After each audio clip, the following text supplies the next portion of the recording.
So, once upon a time, this boy right here was my favorite Warframe.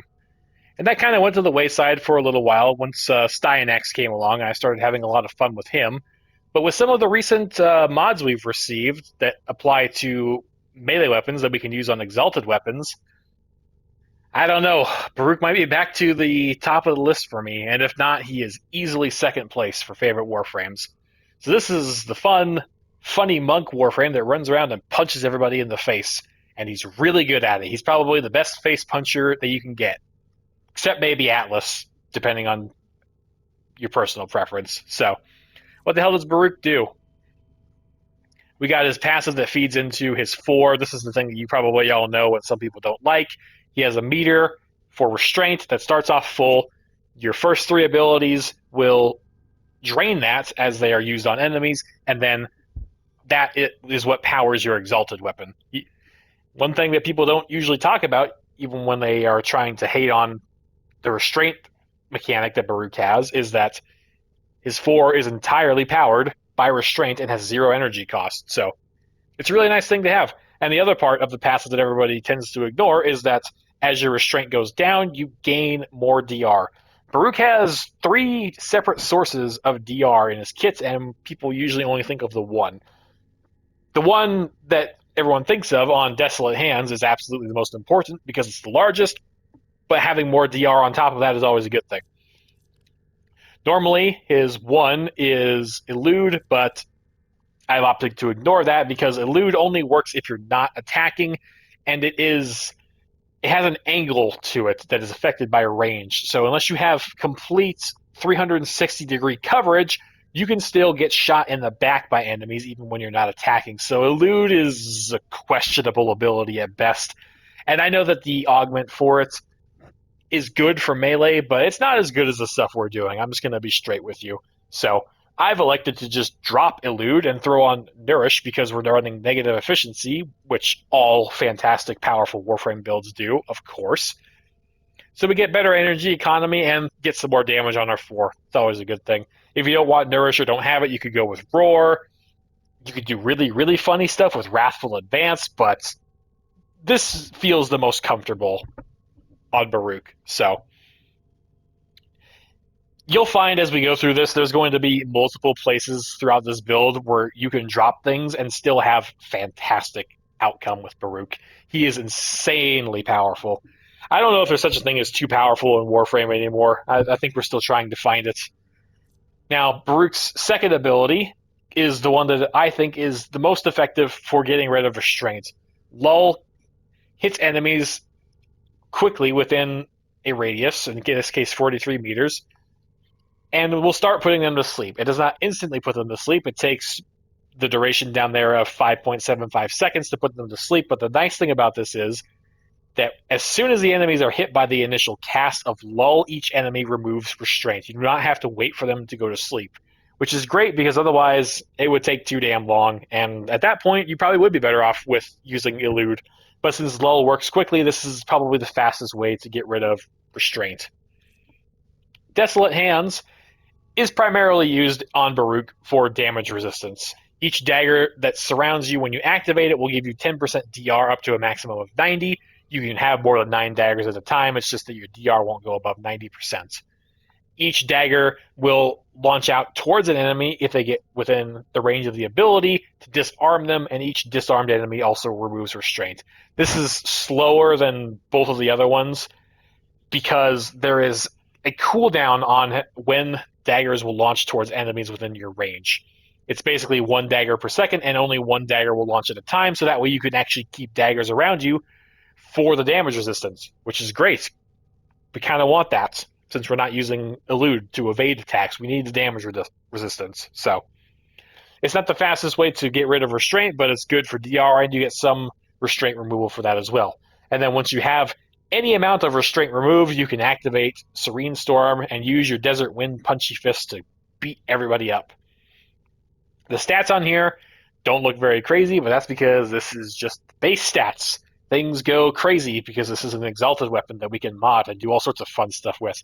And here's our other source of DR. So you can get potentially 50% 40% when Serene Storm is active, and 90% with Desolate Hands to get a good chunk of DR, probably in the realm of above 95% if all of that is active. That's nothing to scoff at. And on Steel Path, if you're not going into Endless, DR is still a useful thing to have. So let's look at the mods on here. We got Ready Steel since we're going to be focusing on melee attacks exclusively with Baruuk. That's what he wants to do. Get more combos so we can do lots of heavy attacks. You knew it was coming, and especially if you saw the Naira mod up here, you knew the heavy slams were coming. PSF and the Exilus, it's kind of an obligatory thing at this point to say that you don't have to use PSF if you don't have it.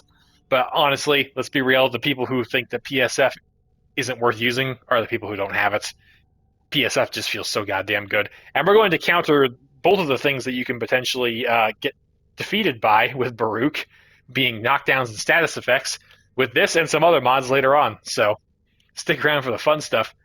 Naira's, the effects on here on their own are fine. A little bit of duration certainly doesn't hurt anything. A little bit more health to sponge up some attacks with your DR, but we're really just using this for the slam attack damage.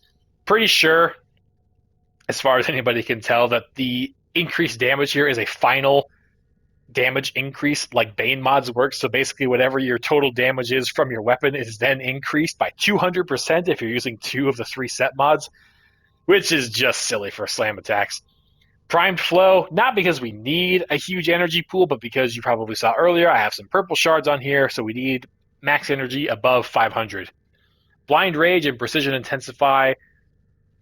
Blind Rage is very good to have for all of our abilities, and of course we want to really power up Serene Storm as much as possible to hit things really, really hard. But having Blind Rage and Bolt Augmented for your other 3 abilities is plenty. Honestly, just Blind Rage is plenty, since you don't only really need Power Strength to have a good number of charges for Desolate Hands, and of course Nourish is always better with more Power Strength, so why not? But the most important thing is Serene Storm, so Precision Intensify is a good thing to have in there. Equilibrium helps out a lot with counteracting the negative efficiency. Of course, you also counteract that with Nourish to an extent, so it depends on how comfy you want your build to be. This is probably the easiest one to just drop for anything else. If you want to go absolutely crazy, you could very easily slot in the last Naira mod here. You would have to... Actually, you could just swap Stretch over to this polarity and then put in Naira's instead pretty easily.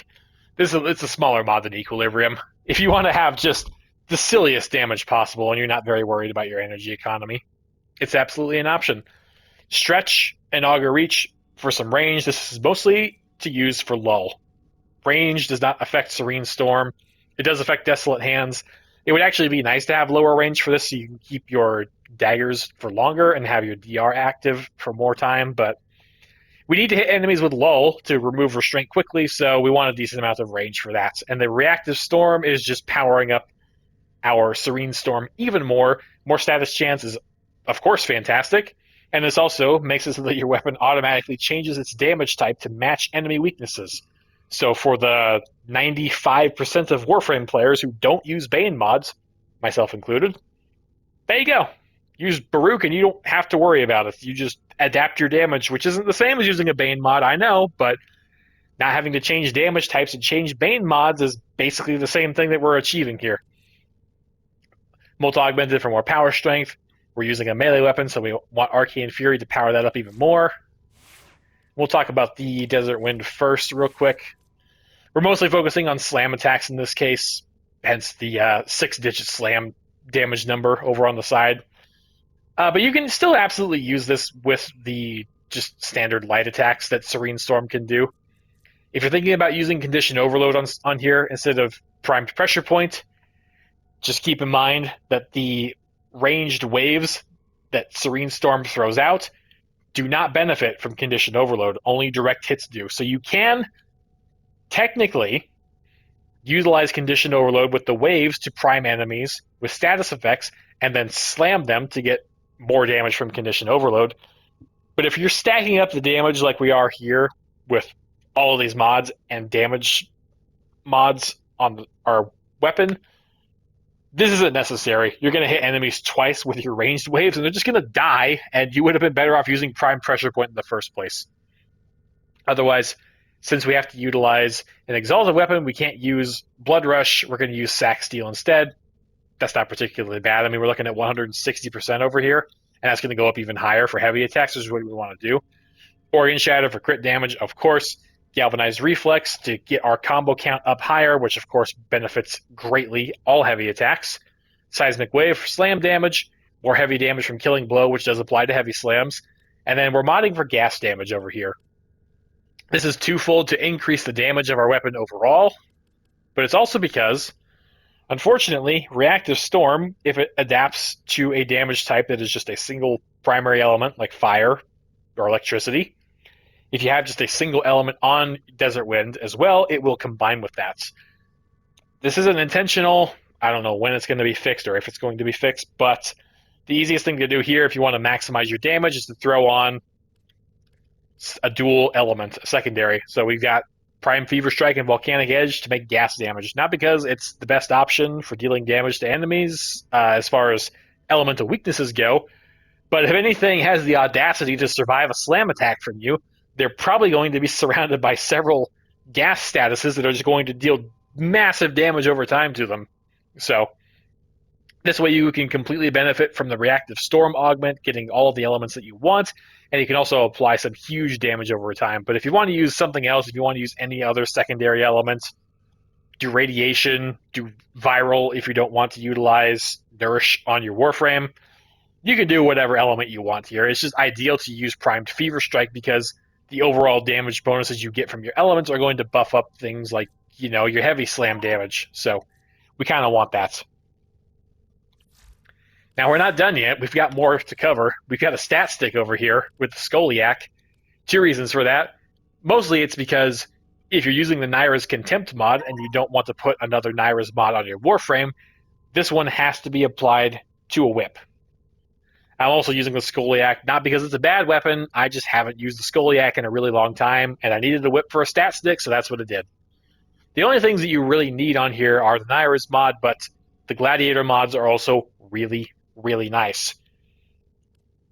So obviously, the main effects of the mods do not apply to Desert Wind, but the set bonus does, because the set bonus works as a buff on your buff bar at the top, and this builds up with any melee weapon. It's just that you cannot equip these on Exalted weapons, with the exception of Gladiator Might, for some baffling reason. You can throw that on there, but it's better to just throw it on here instead.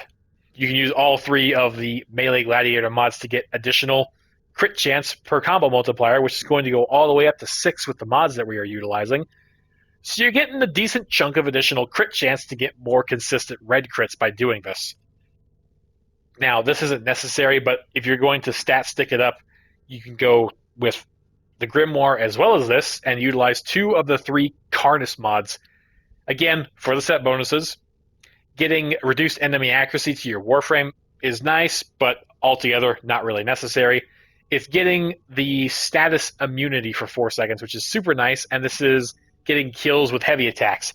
When you see the damage numbers, this is super easy. You basically are just going to get status immunity for 4 seconds every time you do a slam, as long as there is an enemy within the general vicinity of what you're doing. Will you shut the hell up, Lotus? Alright, and then Proton Snap, don't even worry about this if you don't have it. I just threw this on there because it works, and I had space for it since we're stat sticking. This one actually is just the mod effect and not the set bonus, where if you wall latch, you gain additional toxin damage and additional status chance for 20 seconds. This applies to all of your weapons, so you can get it on your Exalted weapon for even more damage if you want to, because we didn't have enough damage already. Now, the Grimoire we're really not utilizing for dealing damage, of course, even though you can. 2 of the tome mods on here, Craw for Universal Orbs, Vohm for additional ability strength with the Alt Fire, which is nice, and then Space 4, Karnas Stinger, Secondary Fortifier for shits and giggles. None of this is super important. Whichever tome mods you like the most, you can use on here. Obviously, we want to buff up Desert Wind as much as possible, so more power strength is probably the way to go. Throw whatever Canticle on there you want. If you want to go crazy with the status immunity, it's very easy to keep it active with 2 of the 3 Karnas mods, so there you go. And everything else is just for fire rate and multi-shot. Nice and easy. I mentioned the shards earlier. purple shards for additional crit damage on melee weapons. Of course, this ain't necessary either. This is completely overkill. I mean, we were already in the realm of overkill with the Skoliak and the Grimoire, and now we are just doing funny stuff. So if you don't want to use purple shards or you don't have them, don't even sweat it.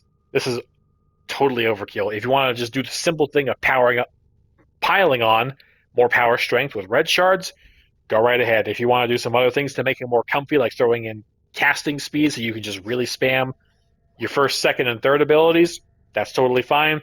Parkour velocity to move around faster, I might do that because I don't think I really need to put more purple shards on here, but I might do it anyways just because it's funny. Now, of course, all of these different things that are piling on more and more damage, it's kind of hard to really understand just how insane that is and just how powerful it is until you see it in action. So let's go put this in action and do some funny numbers. Baruuk is probably going to be a favorite Warframe for a good number of people who just like seeing big numbers. You need that big hit of dopamine in your brain when you're seeing 8-digit damage numbers against Steel Path enemies. Understandable, I feel the same way. As expected, Grenier have shut down the environmental systems. Do Desolate Hands first, get over here to this big group of enemies. Lull, boom, we took away a nice big chunk of restraint. Inactivate Desert Wind. Oh no, they're dead. Oh no. They're dead. Whatever will I do? Now, if you look up on the buff bar, you'll see that as this is going up, we have a buff up there for our Gladiator set, which is going to max out at 5 because it has to go up with each time you actually increase your counter. You only technically increase it 5 times to get up to 6 since it starts off at 1. But we are getting additional crit chance thanks to utilizing the Gladiator mods. And depending on where these enemies get hit, we might only be doing 7-digit damage, but there's some 9-digit damage, over 100 million. It depends on how close they are and where the shockwave hits them. And that ain't saying much. It's a debate if it's a difference of, the difference in the numbers total is pretty ridiculous, but most Steel Path enemies are going to die to an attack that does several million damage, even if it's not in the 8 digits quite yet. Now, even though these guys are perfectly capable of hitting us, we are getting a little bit of evasion, and they're also dying so quickly that it just kind of doesn't matter. I only have a single Augur mod on my Warframe. I have no Augur mods on my Sentinel. And we are able to build up shield capacity. Also thanks to the DR, of course, which is very nice, but we're not even close to having to worry about health damage. And just casting abilities is getting us enough energy to get a sizable shield that's not going down anytime soon. So, of course, Baruuk is not an endless monster because eventually DR falters no matter what. And if you're not shield gating, which this build is not set up for, then you're not going to be able to survive, deep into endless missions with Baruuk, which is unfortunate. It's probably fixable, but that's not what I'm aiming for. I really don't go far enough into endless missions where I need to worry about losing to, having DR as opposed to shield gating or overguard gates. So I just do mostly the same stuff that everybody else does in Steel Path, and this handles that very handily.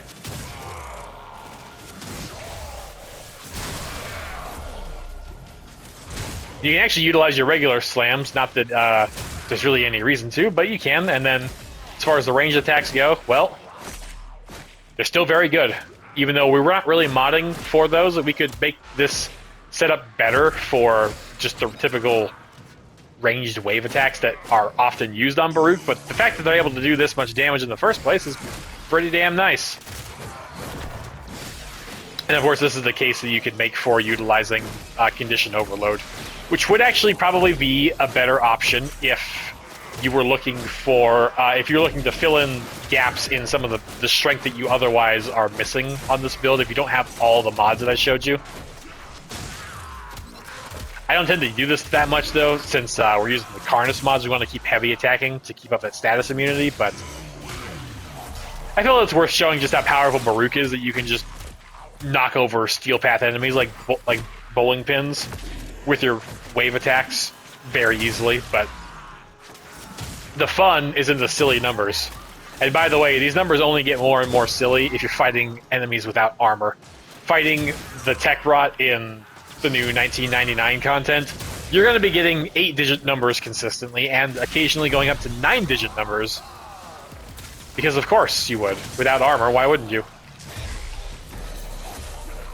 You probably also noticed with the fact that we're running around seeing so many enemies, we really haven't had to worry about restraint all that much. I haven't actually utilized lull very much. As long as you're staying near enemies, which is pretty easy to do in Steel Path, you can keep your restraint low enough to keep your Serene Storm active. You are going to miss out on some of the benefit of having more damage resistance the lower it gets. But it's there if you, in case you need a big boost of restraint removal, and it's also there to keep it low so you can have that extra DR, which is a very useful thing to have. The combination of the Karna set keeping status effects off and PSF keeping us from falling over makes Baruuk basically unstoppable. And again, this is, you know, Steel Path Kubo Fortress. I'm just humiliating these guys, including Violence. He doesn't like it when you do this to him. Extraction is available if you need it. Unless he decides to take your abilities off. Well, screw you too. Alright, there we go. Yeah, get out of here. Nobody likes you.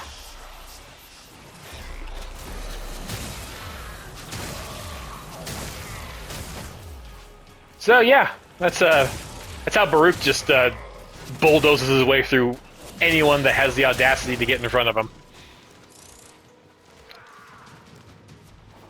It may not be the most engaging way to play Warframe if you're just constantly heavy slamming, but if you want to see silly numbers and you want everything to die very quickly, well, here you go. Be the monk man who doesn't want to fight, but then as soon as you put him into a mission, it only takes like 2 button presses to get him ready to fight. It doesn't even really make sense with the way they tried to theme Baruuk, but oh well. I think it's cool. I think the Warframe looks cool, and he's really goddamn powerful, so there you go. Pretty much anywhere along the line here, you can drop things to, you know, make the build work for what you have available to you, and you'll get away with it. I mean, you saw the damage numbers we were putting out there.